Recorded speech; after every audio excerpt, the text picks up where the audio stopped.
መላኩ ወዲያ ወዲህ ያለ መኝታ ቤት ውስጥ መንጎራደዱን ቀጥሏል። ከራስጌው በመስታወት ውስጥ የተሰቀሉ ስዕሎች ላይ አይኑን ተከለ። በጥልቅ እንቅልፍ ውስጥ ያለ ቡችላና በእናቱ ጀርባ ላይ ተመችቶት ጧ ብሎ የሚያንቀላፋ ሕፃን አሁን ከሚሰማው ስሜት ጭልጥ ብሎ መጥፋት አማረው። አባቴ ማን ነው ብቻ ሳይሆን አባት ምንድነው የሚለው ጥያቄ እድሜው ሙሉ ወለሉ የማይደረስበት የስሜት ገደል ፈጥሮበታል። የወይዘሮ የትናየት ልጅ ሳራ እርሱን በማስጠናትና ይዛ በመዞር ነበር ስትዝናና የከረመችው። የንባብ ሱሰኛ እንዲሆን የመጀመሪያውን የንባብ ፍቅርም የተከለችበትም እርሷ ናት። በሳራ ተጽዕኖና በአስተማሪዎቹ ግፊት ሕክምና መርጦ ጥቁር አንበሳ ተመደበ። የቅድመ ሕክምና ትምህርቱን 4 ኪሎ ጨርሶ ጥቁር አንበሳ ተዘዋወረ። ስኮላርሺፕ አግኝቶ ትምህርቱን አቋርጦ ወደ እንግሊዝ ሀገር ሄደ። በአብዛኛው የታሪክ የፍልስፍናና የሳይኮሎጂ መጽሐፍትን በብዛት በማንበብ ጊዜው ስለሚጠቀም በዋናነት የሄደበትን ትምህርት እንደነገሩ ነበር የሚማረው። ታሪክና ፍልስፍናን አጣምሮ የሚያጠናበት መንገድ ስለተመቻቸለት ወደ ቶሮንቶ አቀና። ትምህርቱን እንዳሰበው በ2 ዓመት አጠናቆ የመጀመሪያ ዲግሪውን በኢኮኖሚክስ ያዘ። የውጭ ኑሮን ብርቅና ብርቅርቅ ነው የሚለው የአስተሳሰብና የአእምሮ ተግባር መዛባትና መበላሸት ነው የአብዛኛው ችግር መንስኤና ምንጭ ብሎ ወደ ማመን ደርሷል። በደንብ ሲያስበውና ሰሎሜን የተነጠቀ ያህል ስለተሰማው እርሷ ይህን ያህል በልቤ ስፍራ አግኝታለች ማለት ነው ብሎ ራሱንም ጠየቀ። የተቆለፈበት ቁልፍ የረጅም ልቦለድ መጽሐፍ ትረካ ክፍል 8 አሁን ይቀርባል።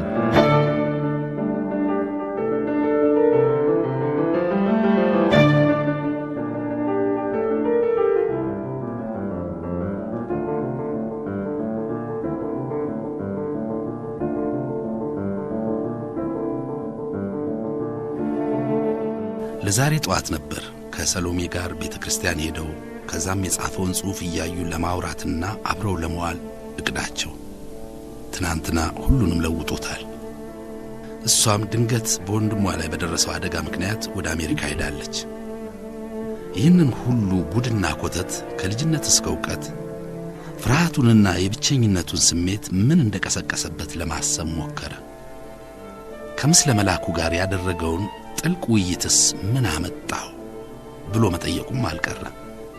በደንብ ሲያስበው ሰሎሜንም የተነጠቀ ያህል ስለተሰማው ውስጡ በቀሰቀሰው ፍርሃት የሆነ መሰለው።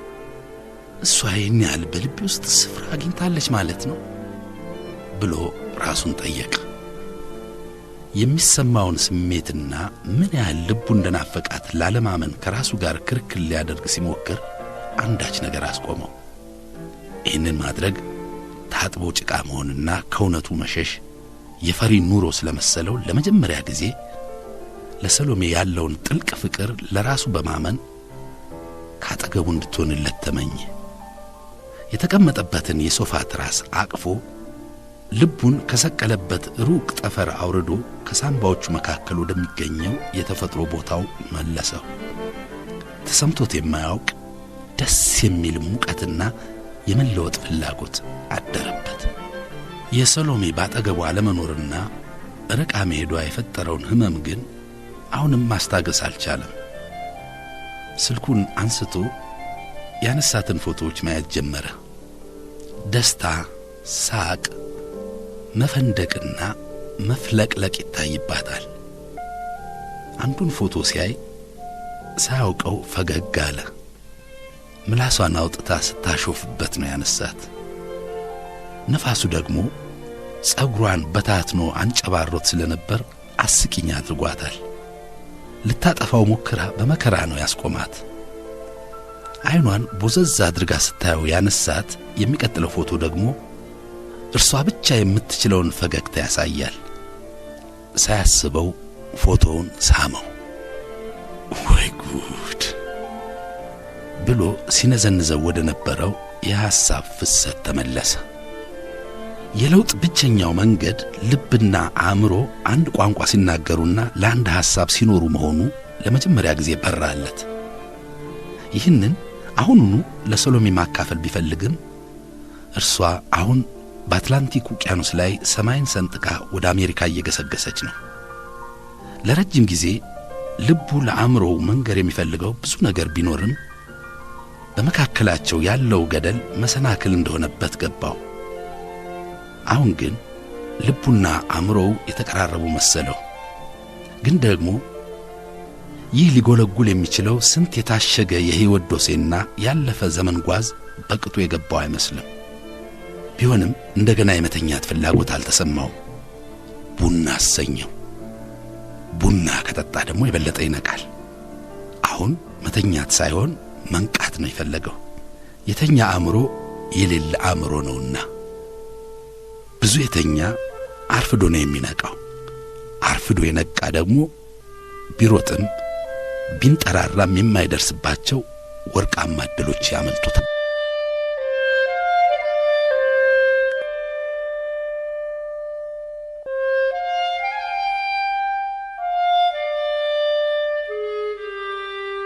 ህልም ኦሄር በቺካጎ ከተማ የሚገኝ በጣም ግዙፍ አውሮፕላን ማረፊያ ጣቢያ ነው። በዓለም ላይ ካሉ ብዙ አውሮፕላኖችንና መንገደኞችን በማስተናገድ ከታወቁ ታላላቅ አየር ማረፊያዎች አንዱ ነው።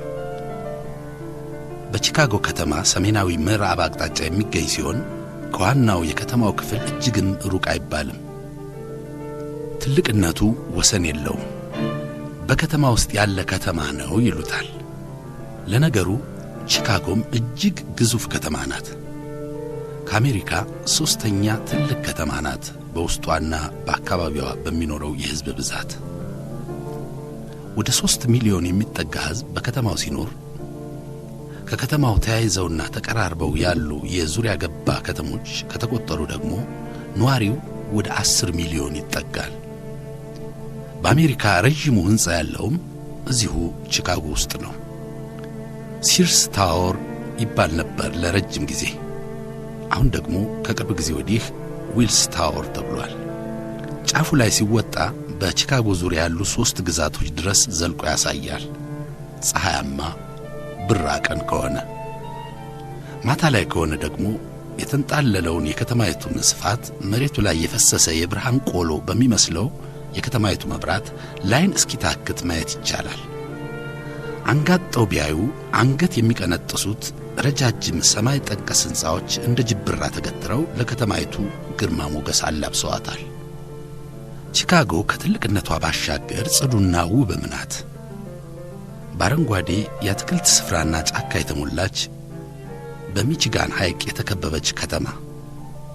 ቻይና ሰፈር፣ ግሪክ ሰፈር ምናምን እየተባሉ ደግሞ ሁሉን ባህል የሚያስተናግዱ የከተማዋ ክፍሎችም አሉ።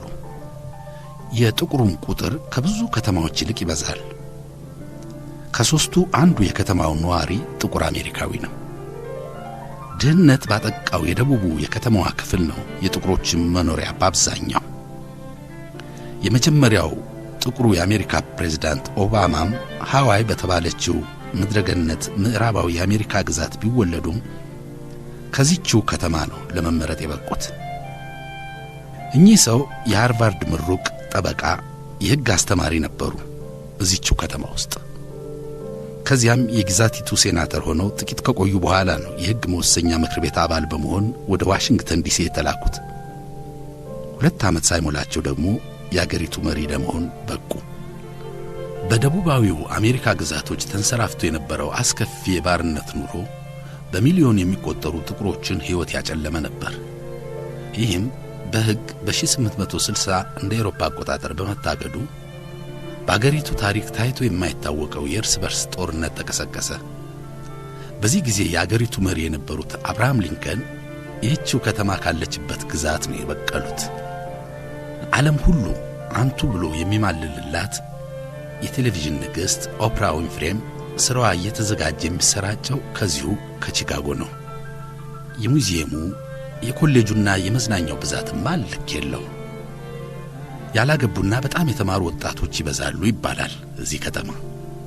ቺካጎ ነፋሻማዋ ከተማ በክረምት በረዶዋና ብርዷ እንጂ ምን እንከን ይወጣላታል። ከተማው ተለቀና አበሻውም ተሰበጣጥሮ ስለሚኖር እምብዛም አይታይም እንጂ ቁጥሩ ትንሽ አይደለም። አበሻ የሚበዛባቸው ሰፈሮችና የመኖሪያ ሕንጻዎች እንደ ሌሎች የአሜሪካ ከተሞች ሁሉ እዚህም አሉ።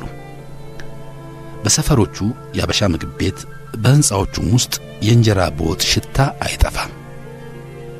ተሳክቶላቸው በከፍተኛ ሙያ አለያም የራሳቸውን ንግድ የሚመሩ ኑሮ የቀናቸው አበሾች ቁጥርም ቀላል አይደለም እዚህ ቺካጎ ውስጥ።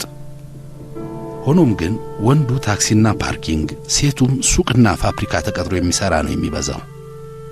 እዚህ ሀገር ምን ትሰራለህ ከሚለው ይልቅ ትሰራለህ ሆይ የሚለው ነው ትልቁ ጥያቄ። የሚያሳፍረውና የሚያስከፋው አለመስራቱ ብቻ ነው። ምንም ይስራ ምን ሁሉም እንዳቅሙ ባይደላውም ሳይከፋው መኖር ይችላል። ደግሞ እንደማንኛውም የመጀመሪያ ትውልድ ተሰዳጅ ኑሮን ለማቅናት ደፋ ቀና ሲሉ እድሜ መሸሹ የማይቀር ነው። ሳይማሩ እንግሊዘኛውንም በቅጡ ሳይለምዱ ከባህሉም ጋር ሳይዋሃዱ ብዙ አበሾች እድሜያቸውን ያገባድዳሉ። ልጅና ቤተሰብ ያለው ደግሞ አገር ለምዶ ቤተሰቡን ቦታ እስኪያስይዝ ሲማስን እድሜና ዕድል ተሙለጭልጮ ያመልጠዋል። ከዚያም ብዙ ሰው ለአገሩ ብቻ ሳይሆን ለልጆቹም ባዕድ ይሆናል።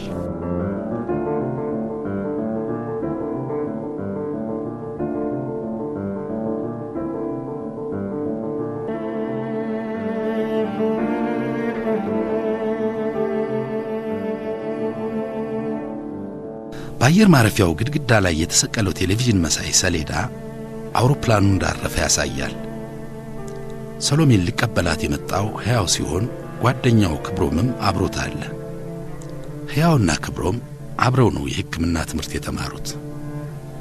ክብሮም አሁን በኩላሊት ሕክምና ዘርፍ እየሰለጠነ ነው። ወላጆቹ ኤርትራውያን ሲሆኑ ደርግ ወድቆ በአመቱ ነው መጀመሪያ ወደ ስዊድን ከዛም በ3ኛው ዓመት ወደ አሜሪካ የመጡት። አባቱ ከሞቱ በኋላ ብዙም ሳይቆዩ ነው የክብሮም እናት ሁለቱም ልጆቻቸው ቦታ ስለያዙላቸው በእድሜ የገፉ ወላጆቻቸውን ለመጦር ወደ ሀገር ቤት የተመለሱት። የክብሮምና የነህያው አባቶች ዩኒቨርሲቲ ለመጀመሪያ ዲግሪያቸው ሲማሩ ጀምሮ ወዳጆች ናቸው። በእናታቸው ኤርትራዊት የሆኑት ወይዘሮ ሕይወት ከክብሮም እናት ጋር አብሮ አደጎች ናቸው። አባታቸው ደግሞ ያዲግራት ሰው ናቸው። የወይዘሮ ሕይወት እናት እነ ሰሎሜ ገና ሕፃን ሳሉ ነው የሞቱት። አባታቸው ግን ከሚስታቸው ቀደም ብለው ተፋተው ስለነበር ያለፈውን 40 ዓመት አካባቢ መቀሌ ነው የሚኖሩት። ወይዘሮ ሕይወት ደግሞ ያደጉት ከእናታቸው ጋር አዲስ አበባ ስለነበር ከአባታቸው ጋር እስከ ቅርብ ጊዜ ድረስ ብዛም አይቀራረቡ። ባለፉት 15 እና 20 ዓመታት ውስጥ ግን ቀስ በቀስ ቅርርባቸው ጨምሯል። ሰሎሜም ወንድ አያቷን መቀሌ ሄዶ የመጠየቅ ሐሳቧ አልተሳካላትም እንጂ ሁሌም ነው የምትናፍቀው። ከሷ ብዙም በእድሜ የማይበልጡ አጎትና አክስቶችም አሏት። ክብሮም ሁልጊዜም እናቱ አሜሪካ መጥተው እንዲኖሩ ይፈልጋል። እሳቸው ግን በጀም አላሉት። አግብተህ ስትወልድ ብቻ ነው ልጆችህን ለማሳደግ የምመጣው ብለው አጣብቂኝ ውስጥ አስገብተውታል። ክብሮም በባህሪው ገንዘብ ቆጣቢ ቢሆንም መዝናናትና መጓዝ ይወዳል። በጣም ጠንካራ ሰራተኛ ነው። ጥሩ ጓደኛና ለወደደው ሰው ሟች ነው። መልክና ቁመናው ወንዳ ወንድ የሚባለው አይነት ሲሆን ብዙ ሴቶች በቀላሉ ይወዱታል። ለኛና ተከራካሪ ቢሆንም በቀና ልቦናውና የዋህነቱ ብዙ ሰው ተቀይሞ የማይቀየመው። ቂም የሚባል የሚይዝ ልብ የለውም። የሚፈልገውን ነገር ለማግኘት ግን የማይቆፍረው ጉድጓድና የማይወጣው ተራራ የለም። ይህም አንዳንዴ ራስ ወዳድ ሳያደርገውና ሳያስመስለው አልቀረም። ከሕያው ጋር በጣም የልብ ወዳጆች ናቸው። ክብሮም ላለፉት 10 ዓመታት ደግሞ በሰሎሜ ፍቅር ተነድፎ ይሰቃያል። ወደ ኢትዮጵያ ለመኖር ስትመለስ ሰማይ ምድሩ ዞሮበት ነበር።